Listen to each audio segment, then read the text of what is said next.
Hello friends, मैं सौरभ और स्वागत करता हूं आपका हमारे प्यारे YouTube channel Saurabh science world में। आज मैं आप लोग के लेकर आया हूं क्लास 12 की बायोलॉजी से बहुत ही खूबसूरत सा चैप्टर, जो कि है बायोलॉजी का फर्स्ट चैप्टर और नेम है जीवों में जनन।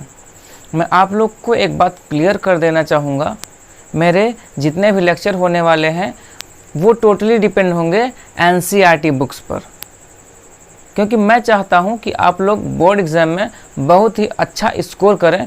इसलिए आपको आवश्यकता है एनसीईआरटी के कॉन्सेप्ट को बहुत अच्छे से क्लियर करने की, क्योंकि आपके जो बोर्ड एग्ज़ाम में आने वाले क्वेश्चंस होते हैं बेसिकली 99.99% होते हैं आपकी एनसीईआरटी बुक से। आज के इस लेक्चर में हम जानने वाले हैं कि इस लेसन में हमको क्या क्या सीखना है, और इस लेसन के थोड़े से इंट्रोडक्शन को हम यहाँ पर सीखेंगे कि क्या है इस लेसन के अंतर्गत हमको पढ़ना और क्या है इसके बेसिक कॉन्सेप्ट। एक चीज़ हम आपको यहाँ बता दें कि बायोलॉजी लर्निंग सब्जेक्ट तो है ही, बट ऐसा नहीं है कि आप उसको सिर्फ लर्न ही करेंगे तभी आपको बायो में अच्छे नंबर्स मिलेंगे। बट आपको बायो में भी कॉन्सेप्ट की ज़रूरत होती है, क्योंकि यहाँ पर बहुत सारे ऐसे टॉपिक्स हैं जिनमें अगर आप कॉन्सेप्ट नहीं सीखेंगे तो वहाँ पर आप लर्न मीन्स याद नहीं कर सकते हैं उसको। तो एक चीज़ दिमाग से हमको हमेशा के लिए निकाल देना है कि किसी चीज़ को रटना है। रटने से आप कुछ भी सीख नहीं पाएंगे। रटने से आपके बहुत ही जो सिंपल कॉन्सेप्ट हैं वो आ सकते हैं, बट ऐसी चीज़ें जो हम रट नहीं सकते हैं, सिर्फ समझ सकते हैं, उनको आप रट कर कभी सीख नहीं पाएंगे। एक चीज़ दिमाग से आपको निकाल देनी है कि किसी चीज़ को हमको रटना है, आपको हर एक चीज़ को समझ लेना है ताकि आने वाले एग्ज़ाम्स में कर सके आप बहुत ही अच्छा। तो सबसे पहले देख लेते हैं इस लेसन में हमको क्या क्या सीखना है। सबसे पहले हमको सीखना है जनन की परिभाषा क्या होती है। ठीक है, जनन की परिभाषा के बारे में हम सीखेंगे। मीन्स जनन क्या होता है, इसका मतलब क्या है, जनन क्या होता है। तो जनन एक ऐसी प्रक्रिया होती है जिसमें जीव अपने ही जैसे नए संततियों को जन्म देते हैं, मतलब अपने ही जैसे नए जीवों को जन्म देते हैं, उसको हम बोलेंगे जनन। सिंपली जनन एक ऐसी प्रक्रिया होती है जिनमें जीव अपने ही जैसे, ठीक है, जैसे इंसान से इंसान पैदा होता है, घोड़े से घोड़ा पैदा होता है, बिल्ली से बिल्ली पैदा होता है, बंदर से बंदर पैदा होता है। तो सिंपल से याद रखना है कि ऐसी प्रक्रिया जिसमें जीव अपने ही जैसे जीवों को, अपनी ही जैसी संततियों को जन्म देते हैं, जनन कहलाता है। जनन को प्रजनन भी कहते हैं। ठीक है, तो इसमें कंफ्यूज नहीं होना है कि जनन और प्रजनन दोनों अलग अलग चीज़ें होती हैं। आगे हमको क्या सीखना है, जनन की महत्ता। आखिर क्यों जनन हमारे लिए महत्वपूर्ण है। ठीक है, तो इसको भी सीखना है। जनन हमारे लिए महत्वपूर्ण है क्योंकि अगर जीव जनन नहीं करेंगे तो उनकी जो प्रजाति है वो धीरे धीरे विलुप्त हो जाएगी। ठीक है, और अगर जीव जनन नहीं करेंगे तो यहाँ पर हमारा जो पारितंत्र है इसमें भी बहुत बड़ी समस्या आ जाएगी। ठीक है, तो आपको खाद्य श्रृंखला आगे पढ़नी है। अगर यहाँ पर क्या है, जनन की प्रक्रिया कहीं पर रोक दी जाए किसी जीव में, तो हमारे जो पारिस्थितिकी तंत्र है इसमें जो खाद्य श्रृंखला है उसमें क्या हो जाएगी, डिसबैलेंसिंग आ जाएगी, मतलब वो गड़बड़ हो जाएगा, जिसकी वजह से जीवों की दूसरी प्रजातियों पर भी असर पड़ने लगेगा। तो इसको हम डिटेल में सीखेंगे जब इस टॉपिक को हम कवर करेंगे। जनन के प्रकार क्या क्या हैं। जनन के दो प्रकार हैं सिंपली, अलैंगिक और लैंगिक जनन। ठीक है, लैंगिक जनन में दो जीव भागीदारी करते हैं।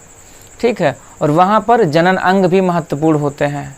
और जो आपका अलैंगिक जनन है उसमें सिर्फ एक ही जीव काफ़ी है नए जीव को जन्म देने के लिए। और कैसे प्रक्रियाएं होती हैं इसमें तो हम आपको बताएंगे जब इन टॉपिक्स को डिटेल में कवर करेंगे। ओके, तो जीवन अवधि क्या होती है। जीवन अवधि सिंपल सी क्या होता है, जैसे मान लीजिए कोई जीव पैदा हुआ और उसकी प्राकृतिक मौत, ठीक है, प्राकृतिक जो मृत्यु होती है, उसके जीवन से प्राकृतिक मृत्यु तक की जो समय होता है उसको हम बोलते हैं जीवन अवधि।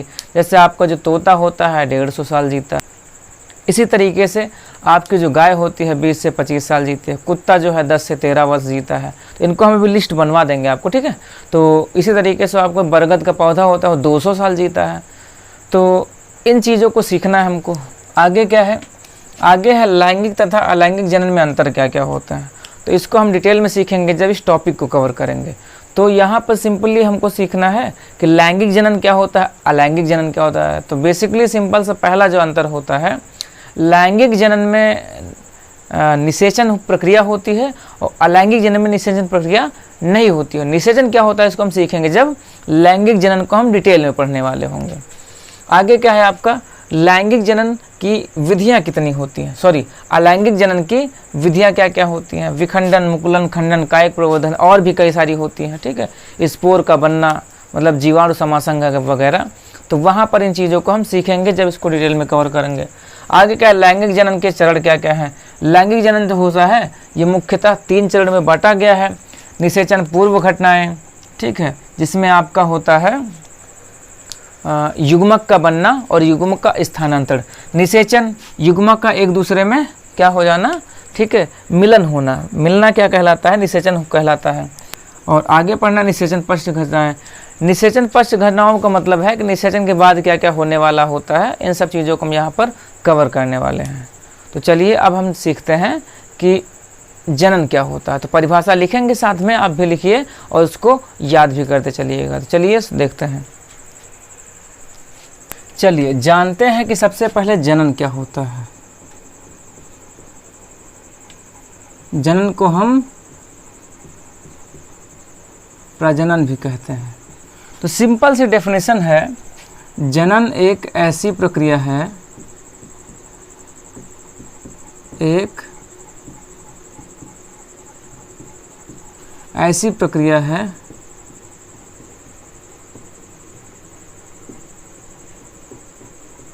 जिसके द्वारा जीव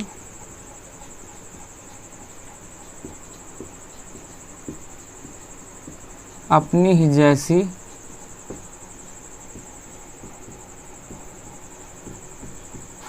संततियों को जन्म देते हैं।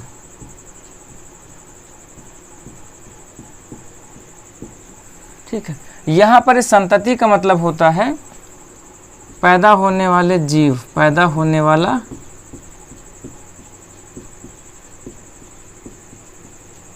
संतति का सिंपल सा मतलब है जो जीव पैदा होता है उसको हम संतति बोल देते हैं, चाहे वो पौधे में हो या फिर हमारा जंतु में हो। ठीक है, तो सिंपल सी डेफिनेशन है किस चीज़ की, प्रजनन की। अब दूसरा हम टॉपिक देखते हैं कि प्रजनन की महत्ता क्या है।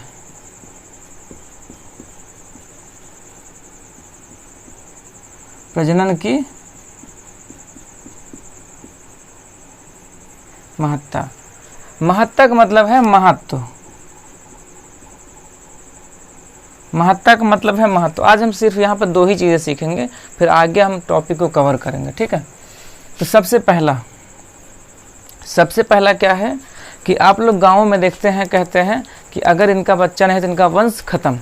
मतलब क्या है, उनकी जो प्रजाति है उस इंसान की बेसिकली वहाँ से स्टॉप हो जाती है। इसका मतलब क्या है, जो प्रजनन है ये जीवों की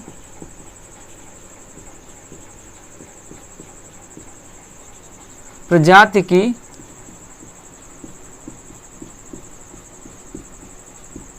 निरंतरता बनाए रखने में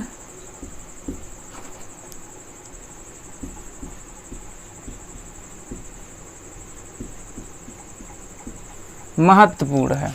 मतलब क्या है, जीवों की निरंतरता बनाए रखने में महत्वपूर्ण भूमिका निभाता है। अगर जीव प्रजनन करना बंद कर दें तो उनकी प्रजाति धीरे धीरे विलुप्त हो जाएगी। ओके, दूसरा है हमारा जो हमारे वातावरण में पारितंत्र है। ठीक है, एक तंत्र होता है पारितंत्र, जो सजीव और निर्जीव के बीच का जो तंत्र होता है उसको हम बोलते हैं पारितंत्र। तो क्या करता है,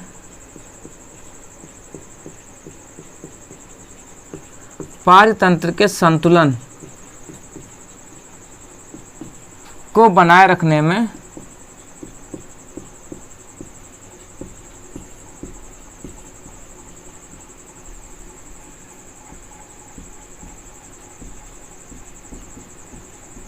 महत्वपूर्ण है। जो जीवों में प्रजनन प्रक्रिया होती है यह पारितंत्र के संतुलन को बनाए रखने में बहुत ही महत्वपूर्ण भूमिका निभाती है। ओके, तीसरा क्या है, तीसरा है प्रजनन जन्म दर व मृत्यु दर के मध्य संतुलन बनाए रखने में महत्वपूर्ण।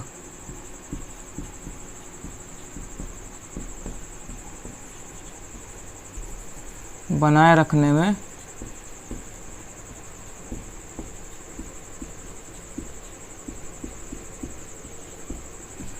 ठीक है। एक तरफ क्या है, जीव मर रहे हैं, एक तरफ क्या है, जन्म ले रहे हैं। जन्म ले रहे हैं प्रजनन प्रक्रिया से।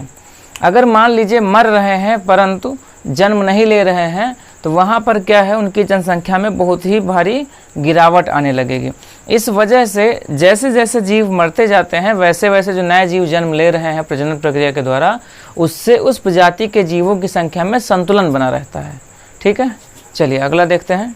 अगला क्या है, अगला है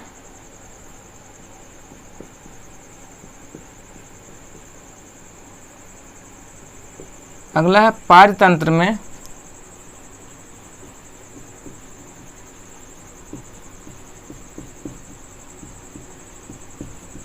जीवों की प्रजातियों की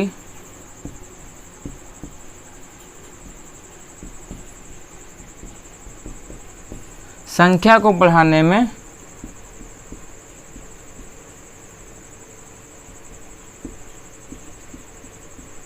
महत्वपूर्ण है।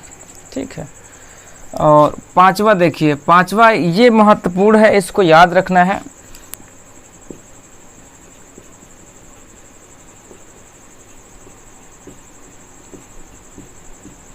जैव विकास में महत्वपूर्ण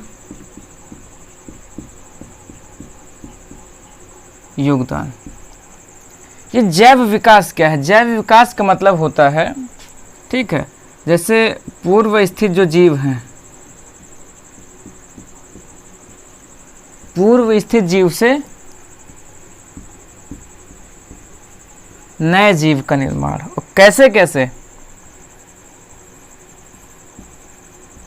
धीमी व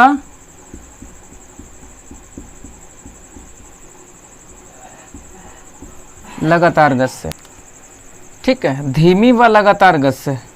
सिंपल सा मतलब है, जैव विकास एक ऐसी प्रक्रिया होती है जो बहुत ही धीमी गति से निरंतर चलते चलते पूर्व स्थित जीवों से नए जीवों की उत्पत्ति करती है, या फिर नए जीवों की प्रजातियों की उत्पत्तियां करती हैं। ठीक है, तो ये है क्या चीज़?